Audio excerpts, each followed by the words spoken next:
নাগা চৈতন্যের সঙ্গে বিচ্ছেদের পরে 2025 সালের ডিসেম্বরে রাজ নিধিমোরের সঙ্গে নতুন জীবন শুরু করেন দক্ষিণী অভিনেত্রী সামান্থা রুথ প্রভু।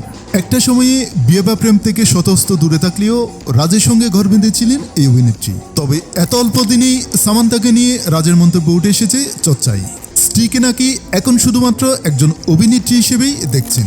শুধু তাই নয়, বরামঞ্চে সামান্থার প্রতি ভালোবাসা প্রকাশ করতেও অস্বীকার করেছেন পরিচালক স্বামী। নাগার সঙ্গে সম্পর্ক ভাঙার পরে দীর্ঘ বহু বছর অদ্ভুত একটা যন্ত্রণার মধ্যে কেটেছে সামান্থার। ক্যামেরার সামনে কখনো কখনো কান্নায় ভেঙে পড়েছেন তিনি। তবে সময়ের সঙ্গে সঙ্গে জীবনের নানা অনুভূতি সংজ্ঞা বদলে গিয়েছে তার কাছে।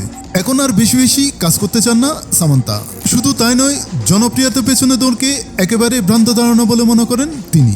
বর্তমানে মাইন্তি বাঙ্গারাম সিনেমার প্রচারে ব্যস্ত সামান্থা। সেখানে বরামঞ্চে স্ত্রীর প্রতি ভালোবাসা জানাতে অস্বীকার করেন রাজ। অভিনেত্রীর কাজের প্রশংসা করতে দেখে অনুরাগীরা রাজের কাছে আবদার করেন স্ত্রীকে একবার আই লাভ ইউ বলতে। তবে সকলের সামনে একথা বলতে অপারগতা জানান পরিচালক রাজ।